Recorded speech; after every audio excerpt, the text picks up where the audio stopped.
Special Agent Elena Carter was not your ordinary FBI agent. She had a reputation that preceded her, a mix of sharp instincts, unshakable determination, and an appearance so striking that it often caught people off guard. Her colleagues admired her for her ability to think on her feet, her knack for blending into any environment, and her unwavering commitment to justice.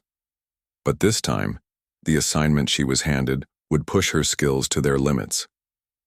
The call came early one Monday morning. Elena sat in her small but tidy office at the FBI headquarters in Washington, D.C., sipping coffee while scrolling through case files on her computer.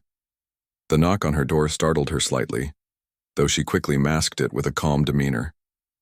It was her supervisor, Assistant Director Harris, a tall man with graying hair and a no-nonsense attitude. He didn't waste time with pleasantries. "Carter," he said, stepping inside and closing the door behind him. "We've got something big, something delicate, and we need someone like you to handle it." Elena raised an eyebrow, intrigued. "What's the situation?" Harris placed a thin folder on her desk and slid it toward her. On the cover were the words, "Confidential," stamped in bold red letters. Elena opened it carefully, scanning the contents. What she read made her blood run cold.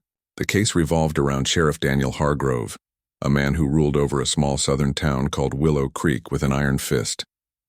Publicly, Hargrove was seen as a pillar of authority, a staunch defender of tradition and order. Privately, however, rumors swirled about his deep-seated prejudices and alleged involvement in racially motivated crimes. For years, whispers had spread among residents and civil rights groups alike. Minorities in Willow Creek reported being harassed by deputies under Hargrove's command. Some claimed they were wrongfully arrested or beaten during routine traffic stops. Others spoke of families torn apart when loved ones mysteriously disappeared after encounters with law enforcement. Yet despite numerous complaints filed with state and federal agencies, nothing stuck. Every investigation ended inconclusively. Every accusation dismissed due to lack of evidence. "This guy's slippery," Harris continued, pacing back and forth across the room. "He knows how to play the system. He's got half the town eating out of his hand, and the other half too scared to speak up. We need someone who can get close enough to see what he's really doing." Elena leaned back in her chair, letting the weight of the task sink in. Undercover work wasn't new to her, but this felt different. This wasn't just about catching a criminal.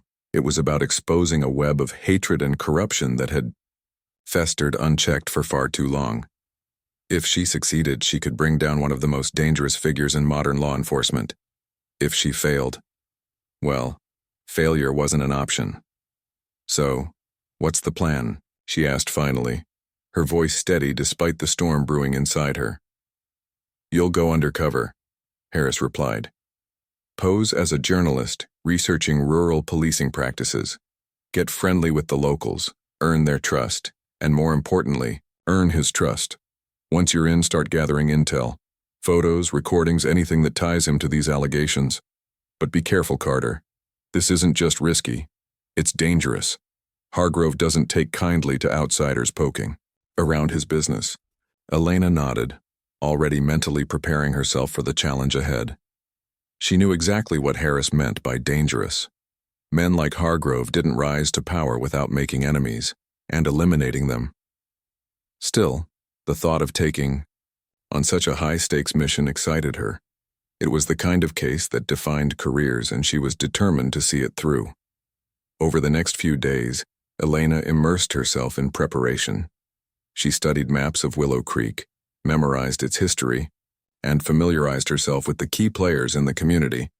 She practiced speaking with a softer accent, toning down her usual authoritative tone to match the laid-back vibe of small-town life. Her wardrobe underwent a transformation too. Out went tailored suits and polished heels. In came jeans, flannel, shirts, and sturdy boots. By the time she packed her bags and boarded the flight to Georgia, Elena barely resembled the confident, commanding agent she truly was.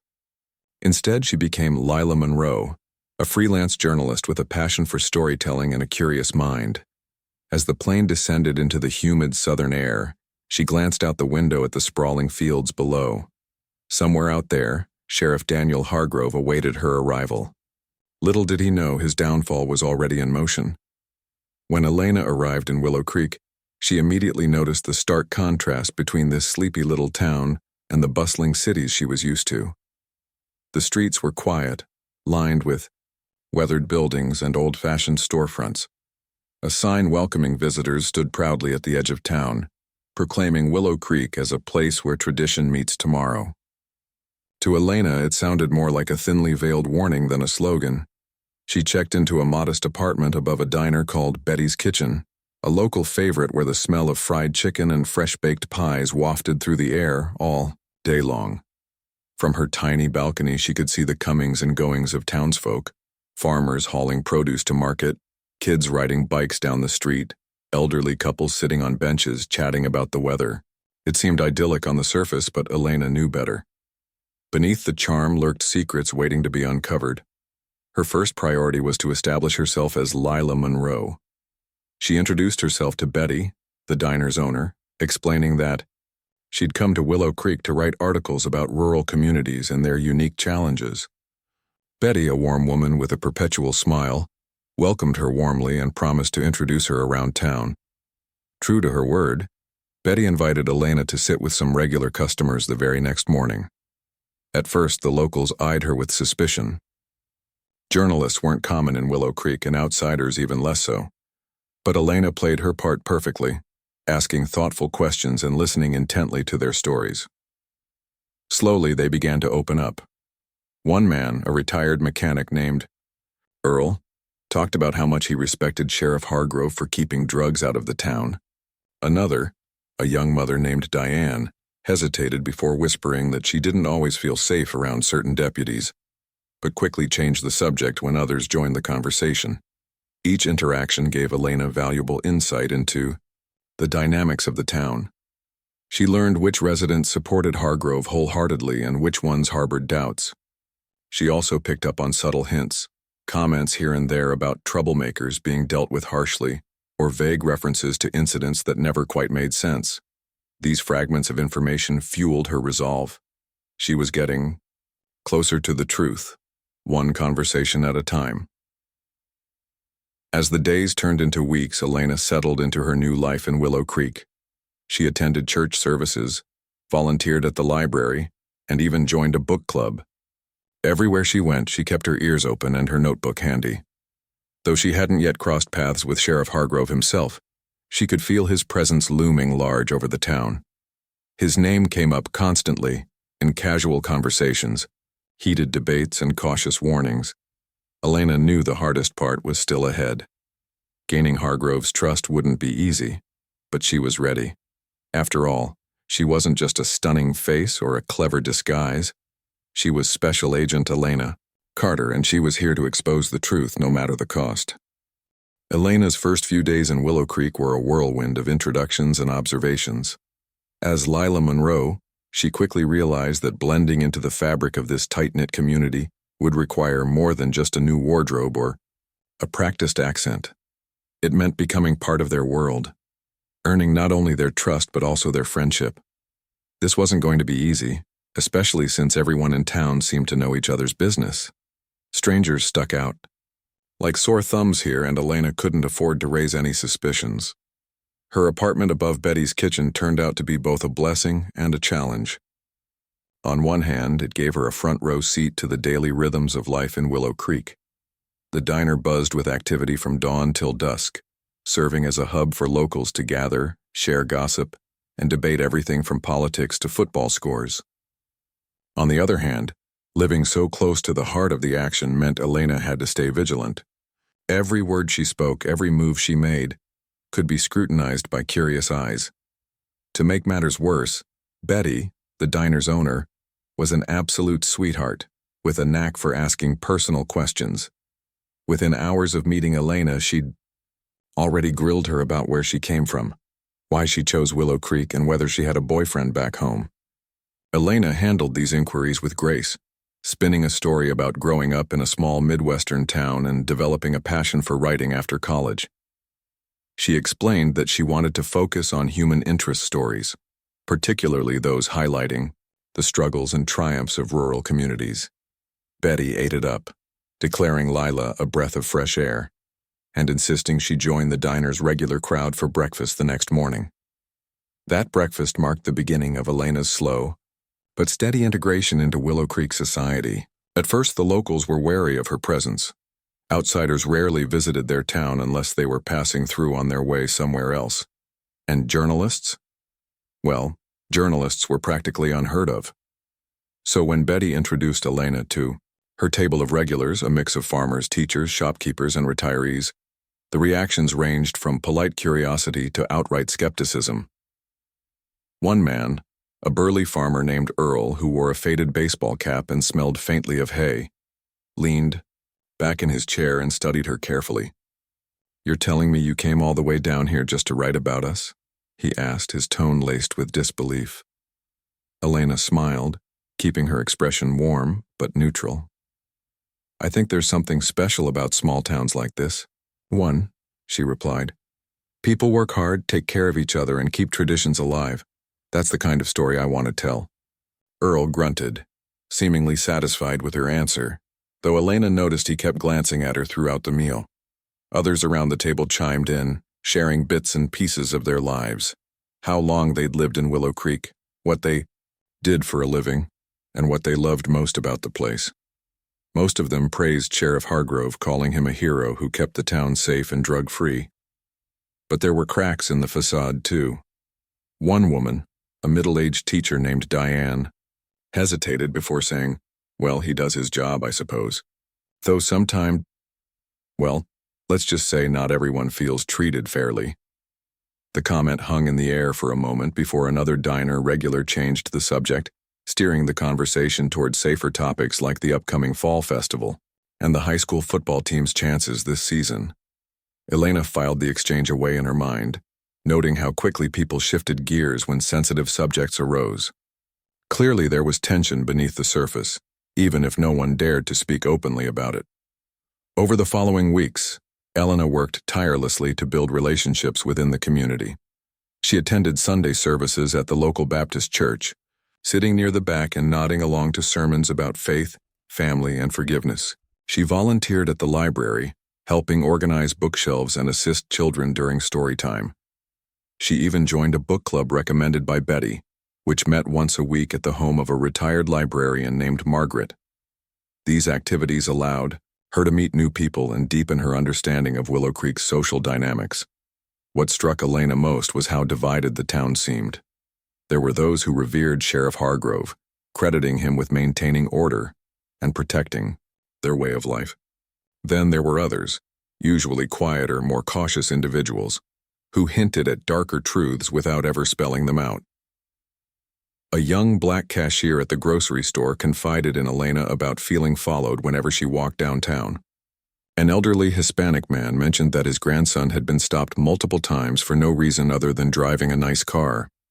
Even Margaret, the book club leader, admitted offhandedly that her late husband used to complain about deputies harassing workers at his construction site. Each tidbit of information added another layer to the puzzle Elena was trying to solve. Yet despite her growing network of acquaintances, she still hadn't crossed paths with Sheriff Hargrove himself. His name was everywhere, in conversations, news articles, and even graffiti scrawled on the side of an abandoned building, but the man remained elusive. Elena knew she needed to find a way to get closer to him if she hoped to gather concrete evidence of his wrongdoing. Her breakthrough came unexpectedly during a charity bake sale hosted by the church. Elena had agreed to help set up tables and sell lemonade, figuring it would be a good opportunity to mingle with attendees. As the afternoon sun beat down on the parking lot, she spotted a tall figure striding confidently toward the event. He wore a crisp uniform and a wide-brimmed hat, his badge gleaming in the light. This was Sheriff Daniel Hargrove. He moved through the crowd like a king surveying his kingdom, shaking hands and exchanging pleasantries with ease. Elena watched him closely, noting the way people deferred to him, their body language shifting slightly whenever he approached. Some greeted him warmly, others avoided eye contact altogether. When he finally reached the lemonade stand, Elena took a deep breath and plastered on her brightest smile. "Sheriff Hargrove," she said, extending her hand. "It's an honor to meet you. I'm Lila Monroe. I've been staying in town for a little while working on some articles about rural policing. Hargrove studied her for a moment, his piercing blue eyes scanning her face as if searching for something. Then he broke into a grin, revealing perfectly white teeth. Well, aren't you a sight for sore eyes, he drawled, his voice smooth and charming. A journalist, huh? What brings you to our neck of the woods? Elena launched into her rehearsed spiel, explaining her interest in highlighting the unique challenges faced by law enforcement in small towns. Hargrove nodded approvingly, clearly enjoying the attention. They chatted for several minutes, with Elena peppering him with questions about his career and his vision for Willow Creek. By the time they parted ways, she felt cautiously optimistic. He hadn't dismissed her outright, which was a good sign. Encouraged by this initial interaction, Elena began looking for more opportunities to cross paths with Hargrove. She started attending town hall meetings, where he often gave updates on crime prevention efforts. She lingered afterward, engaging him in casual conversation and complimenting his leadership skills. She even managed to secure an invitation to his weekly poker game, held at the local VFW hall. These gatherings proved invaluable, allowing her to observe him in a more relaxed setting and learn how he interacted with his inner circle. As the weeks passed, Elena grew increasingly adept at navigating the delicate balance between charm and caution. She laughed at Hargrove's jokes, listened attentively to his stories, and occasionally shared anecdotes of her own. All the while, she remained hyper-aware of her surroundings, mentally cataloging every detail that might prove useful later. She noticed how he spoke differently depending on who was listening. Polished when addressing crowds, crude and dismissive when surrounded by trusted cronies.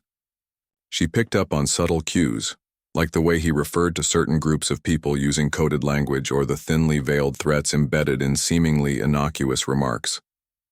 Despite her progress, Elena couldn't shake the feeling that she was being watched. Sometimes she'd catch glimpses of patrol cars lingering outside her apartment or spot unfamiliar faces loitering near Betty's kitchen. It was as if someone, or something, was testing her, probing for weaknesses. She doubled down on her cover, making sure to leave no trace of her true identity behind. Her FBI training kicked in, reminding her to stay calm, patient, and focused. She reminded herself that paranoia was natural in situations like this. After all, she was playing a dangerous game, and one wrong move could blow everything. By the time autumn rolled around, Elena had firmly established herself as a fixture in Willow Creek. The townsfolk had warmed to her presence, treating her like one of their own. Even Sheriff Hargrove seemed to view her less as a potential threat and more as a harmless admirer. But Elena knew better. Beneath her cheerful exterior lay a steely determination to uncover the truth and bring justice to those who had suffered under Hargrove's reign. Every day brought her closer to her goal, yet the stakes grew higher with each passing moment. The clock was ticking, and Elena couldn't afford to lose momentum.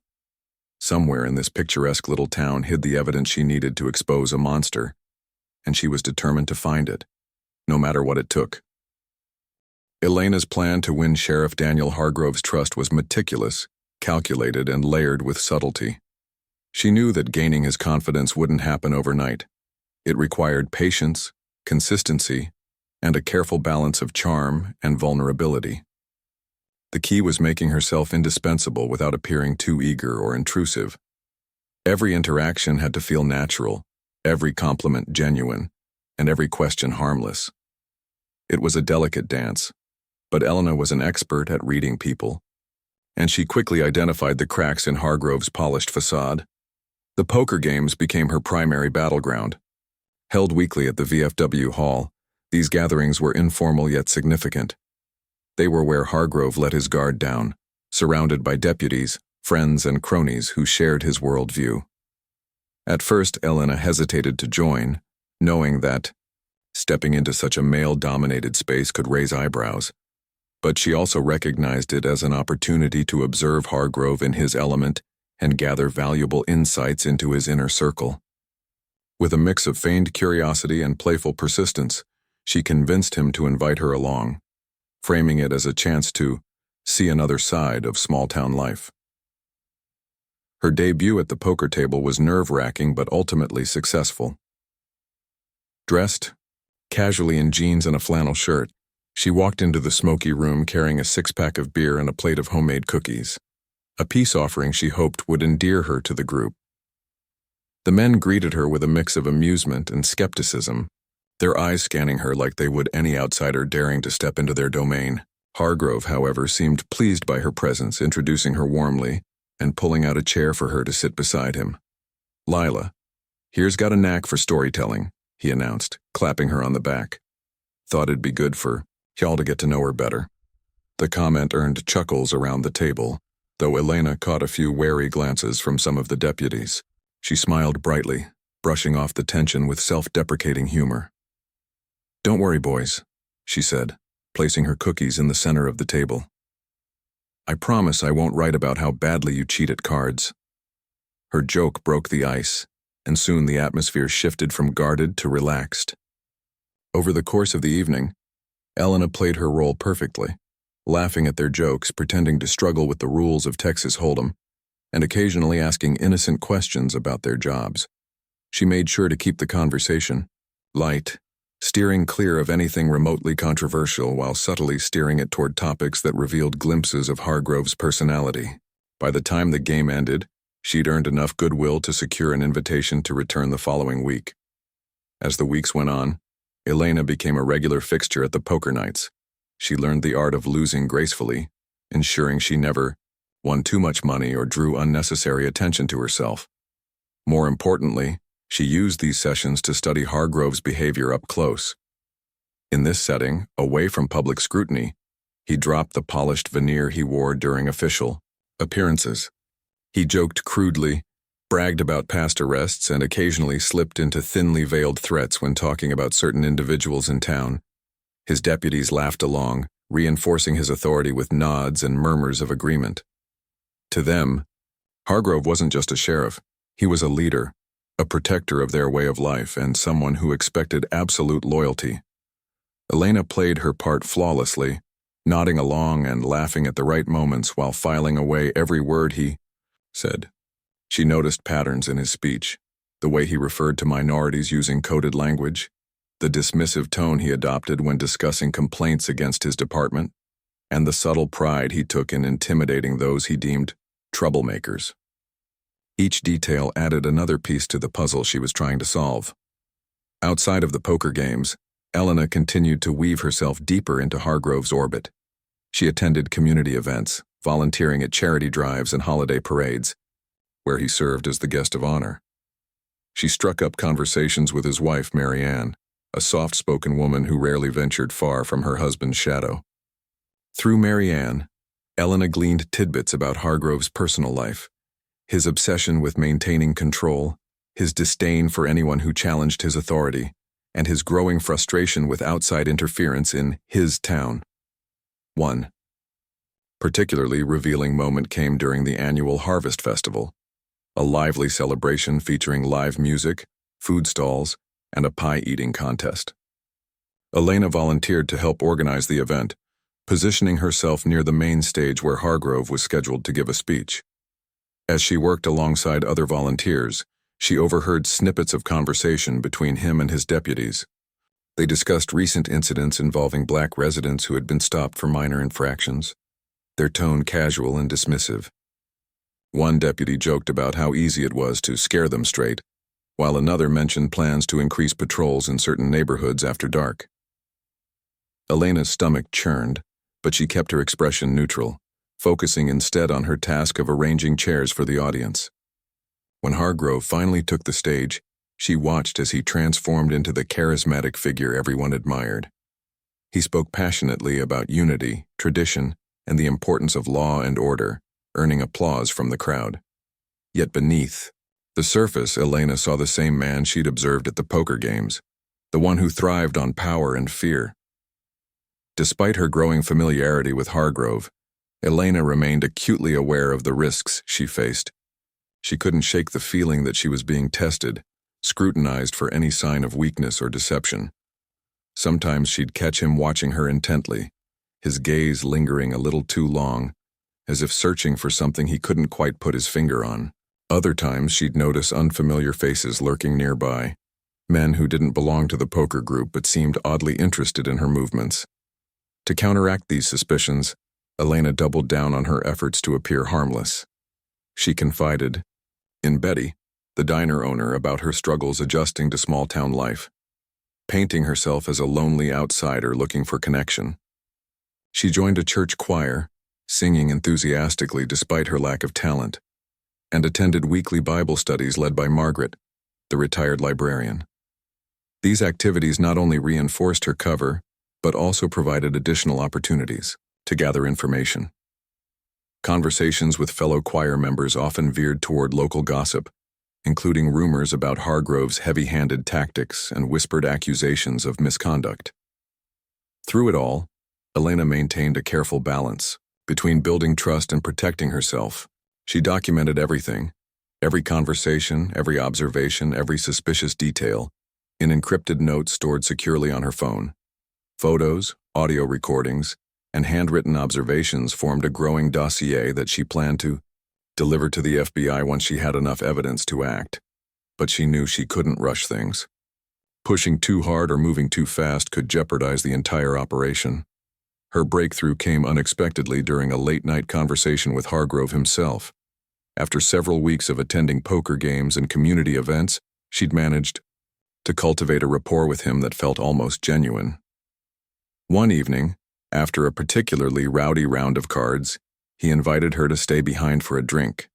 The others filtered out, leaving the two of them alone in the dimly lit VFW hall. "You're different from most reporters I've met," Hargrove said, pouring bourbon into 2 glasses. "They come sniffing around looking for dirt, but you actually seem to care about understanding what we do out here." Elena accepted the glass, taking a sip before responding. "I guess I'm tired of writing the same old stories," she said, keeping her tone light. "I want to show people what real leadership looks like, not just the scandals or controversies." Hargrove nodded approvingly, leaning back in his chair. For the first time, he opened up about his frustrations, how outsiders misunderstood the challenges of policing a rural area, how politicians meddled in decisions best left to local authorities, and how difficult it was to maintain order without stepping on toes. Elena listened intently, nodding sympathetically while mentally cataloging every word. Beneath the bravado and bitterness lay a man deeply insecure about his reputation, desperate to prove himself as a champion of his community. By the time they parted ways that night, Elena felt a renewed sense of purpose. She was closer than ever to uncovering the truth. But she also knew the danger was escalating. Hargrove's trust was a double-edged sword. It gave her access to critical information, but also made her more vulnerable. One misstep could blow her cover, putting not only her mission but her life at risk. Still, Elena refused to back down. She reminded herself why she was here: to expose a system built on fear and hatred, to give a voice to those who had been silenced, and to hold a powerful man accountable for his actions. No matter how dangerous the game became, she was determined to see it through. Because deep down, beneath her stunning exterior and carefully crafted persona, Elena Carter was a fighter, and fighters don't quit until the job is done. Elena's investigation into Sheriff Daniel Hargrove was progressing steadily, but she knew she needed more than rumors and coded conversations to build a solid case. She needed hard evidence, something concrete that could tie him directly to the crime she suspected him of committing.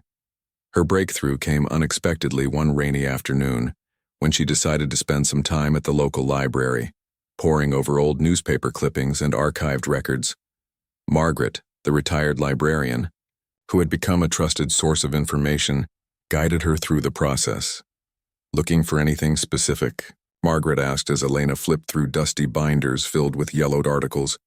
"Just trying to get a sense of the town's history," Elena replied casually, though her eyes scanned each headline with laser focus. "Sometimes the past can tell you a lot about the present." Margaret nodded knowingly. "Willow Creek hasn't changed much over the years," she said, leaning against the table. "Same people, same problems, though I suppose some things are better left buried." Elena smiled politely, though Margaret's words sent a chill down her spine. The older woman's tone suggested there were skeletons in Willow Creek's closet, secrets no one dared to speak aloud. Determined to uncover them, Elena continued her search, flipping page after page until something caught her eye. It was a small article tucked away in the back pages of a decade-old issue of the Willow Creek Gazette. The headline read, "Local. Man dies in custody after traffic stop turns deadly." Below it was a grainy black and white photo of a young black man named Marcus Johnson, his face frozen in a smile that seemed impossibly hopeful given the tragic story beneath it.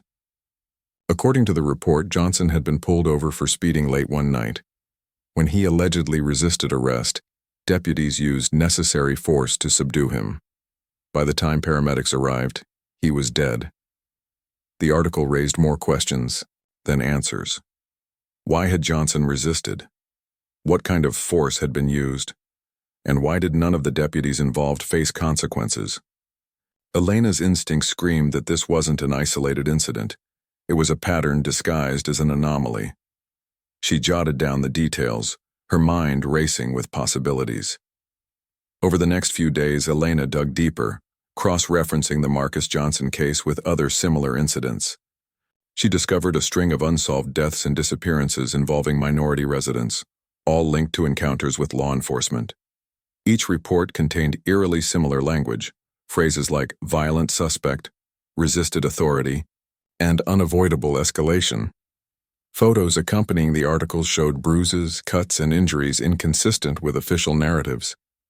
It was clear someone had gone to great lengths to cover their tracks, but what truly shocked Elena was the name Sarah Johnson, listed as Marcus's widow. A quick search revealed that Sarah still lived in Willow Creek, working part-time at a daycare center on the outskirts of town. Elena hesitated before deciding to reach out. Approaching Sarah under the guise of research carried significant risks. If word got back to Hargrove or his deputies, her cover could be blown. Still, she couldn't ignore the opportunity to hear firsthand from someone who might hold the key to unlocking the truth. She found Sarah during her lunch break, sitting alone on a bench outside the daycare center. The woman looked tired but resilient, her dark hair tied back in a loose bun and her hands clasped tightly around a thermos of coffee. Elena approached cautiously, introducing herself as Lila Monroe, the journalist researching rural policing practices. "I hope I'm not interrupting," Elena began, keeping her voice soft and non-threatening. "I noticed your name mentioned in an old article about your husband, Marcus. I'd love to hear your perspective if you're comfortable sharing." Sarah stiffened at the mention of Marcus's name, her expression shifting from curiosity to pain. For a moment, Elena thought she might walk away, but instead Sarah gestured for her to sit. "No one talks about him anymore," she said quietly. "People think it's easier to forget." Elena nodded, letting the silence hang between them for a beat. "That must be hard," she said finally. "To lose someone so suddenly and then have their memory erased." Sarah sighed, her shoulders slumping as if carrying the weight of years' worth of grief. Slowly, haltingly, she began to speak.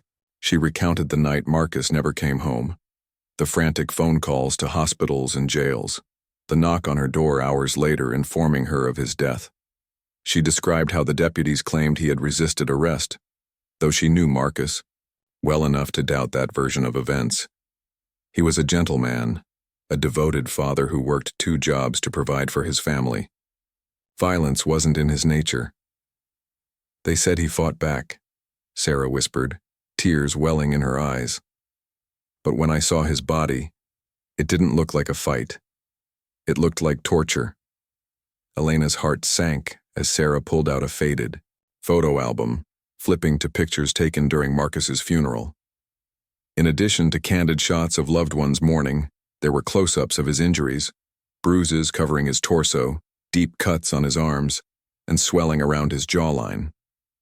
The brutality of it made Elena sick to her stomach, but she forced herself to stay composed, asking careful follow-up questions. "Did anyone investigate what happened?" she asked gently. Sarah shook her head bitterly. "They said it was an accident, that he hit his head falling to the ground. But I know better. I tried to file complaints, talk to lawyers, even go to the press. No one would listen. Then Sheriff Hargrove paid me a visit. He told me to stop stirring up trouble unless I wanted my son growing up without a mother too. The threat hung heavy in the air, underscoring the fear that kept so many voices silent. Elena felt anger bubbling beneath her calm exterior. But she pushed it aside, focusing instead on gathering as much information as possible. She asked Sarah whether she remembered any names or dates, jotting everything down in shorthand. When they parted ways, Sarah handed her the photo album, insisting Elena take it. "It's not safe for me to keep it anymore," Sarah admitted. "Maybe you can do something with it. Maybe you can make sure Marcus isn't forgotten." Elena promised she would try, though she knew the road ahead wouldn't be easy. Armed with Sarah's testimony and the damning evidence in the photo album, she returned to her apartment, locking the door behind her. That night, she pored over every detail, comparing the injuries documented in the photos with descriptions in the archived reports. Patterns emerged, recurring tactics used by deputies, specific phrases repeated in official statements, and consistent efforts to discredit victims posthumously. Her findings confirmed her worst fears. Marcus Johnson wasn't an isolated tragedy. He was one piece of a much larger puzzle. Hargrove and his men operated with impunity, targeting minorities under the guise of maintaining order. Their methods were brutal, their lies carefully crafted, and their power unchecked. Elena realized she now held proof, not just of individual acts of violence but of a systemic culture of oppression. Yet even as she celebrated this critical step forward, Elena couldn't shake the feeling that time was running out.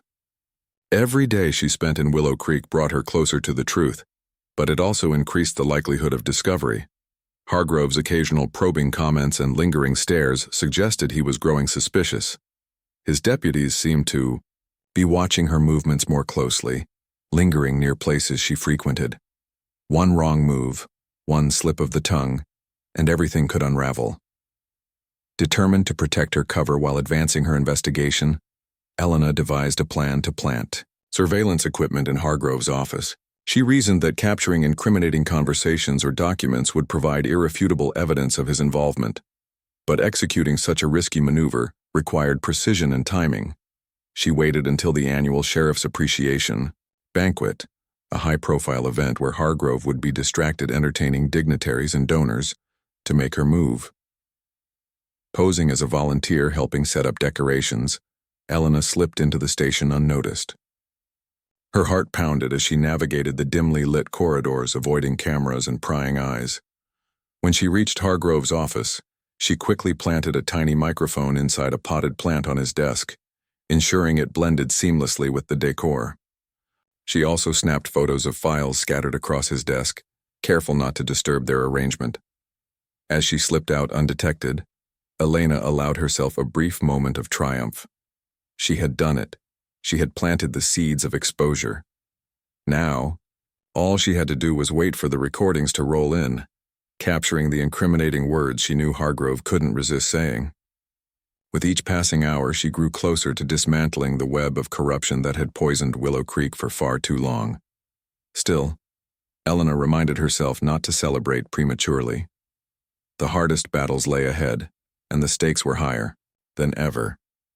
But she was ready to confront the monster hiding behind the badge, ready to give a voice to those who had been silenced, and ready to ensure that justice prevailed, even if it meant risking everything. Elena's plan to expose Sheriff Daniel Hargrove was reaching its climax, but the closer she got to the truth, the more dangerous the game became.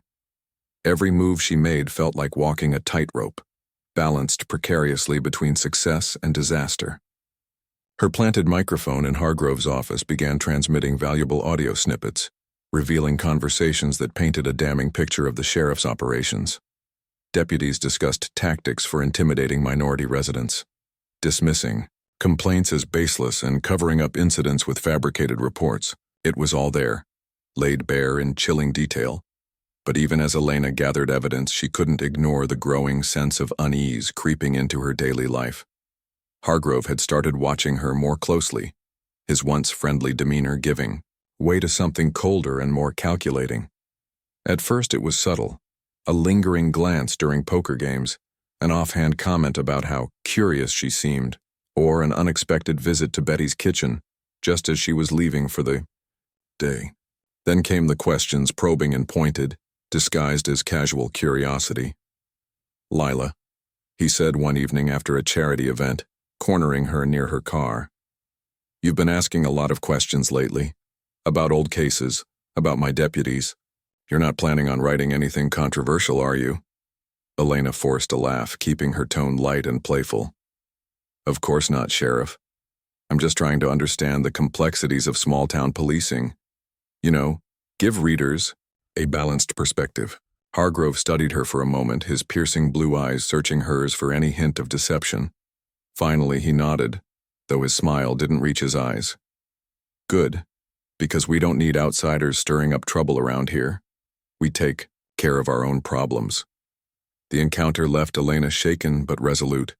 She knew she couldn't afford to let her guard down. Not for a second. Hargrove's warning wasn't idle. It was a thinly veiled threat, meant to remind her of the power he wielded. Yet instead of backing down, Elena doubled down on her efforts. She began documenting everything more meticulously, encrypting her notes and storing them in secure locations, accessible only through multiple layers of protection. She also reached out to her handler at the FBI via encrypted channels, urging them to expedite their timeline. The longer she stayed in Willow Creek, the greater the risk of exposure. Despite the mounting pressure, Elena continued to play her role flawlessly. She attended community events, laughed at Hargrove's jokes, and maintained her cover as Lila Monroe, the curious journalist eager to tell Willow Creek's story. But behind the scenes, she worked tirelessly to piece together the puzzle. Meanwhile, recordings from the hidden microphone provided crucial insights, capturing Hargrove discussing payouts from wealthy donors sympathetic to white supremacist causes. These funds were allegedly funneled into campaigns targeting minority neighborhoods, creating an atmosphere of fear and compliance. Elena cross-referenced these revelations with financial records she'd accessed during a late-night visit to the county courthouse, where a lax security allowed her to sneak into restricted areas undetected. One particularly alarming discovery came when Elena uncovered a ledger detailing payments made to Hargrove under the guise of consulting fees. The names listed alongside the amounts read like a who's who of local elites, business owners, politicians, and influential figures whose public personas masked their private prejudices. Among them was Charles Whitaker, the owner of a prominent construction company known for refusing to hire non-white workers. Another name stood out: Judge Eleanor Pritchard, whose courtroom rulings often favored law enforcement over defendants, especially those from marginalized communities. Armed with this new information, Elena realized she had enough to build a case, strong enough to bring Hargrove down, but delivering it safely remained a challenge. She couldn't simply hand over the evidence without risking her safety. Hargrove's network extended far beyond Willow Creek, and exposing him would undoubtedly trigger retaliation. To protect herself and ensure the operation's success, Elena devised a contingency plan. She created duplicates of her findings, stashing physical copies in a rented storage unit miles away and uploading digital backups to a secure server accessible only by her handler. If anything happened to her, the truth would still come out. Still, the danger escalated rapidly. One night, as Elena returned home from volunteering at the library, she noticed headlights trailing her car. At first, she thought it might be paranoia getting the better of her, but the vehicle stayed close, matching her turns and slowing whenever she did. Heart pounding, Elena drove to a nearby gas station, parking under bright lights where cameras could capture footage.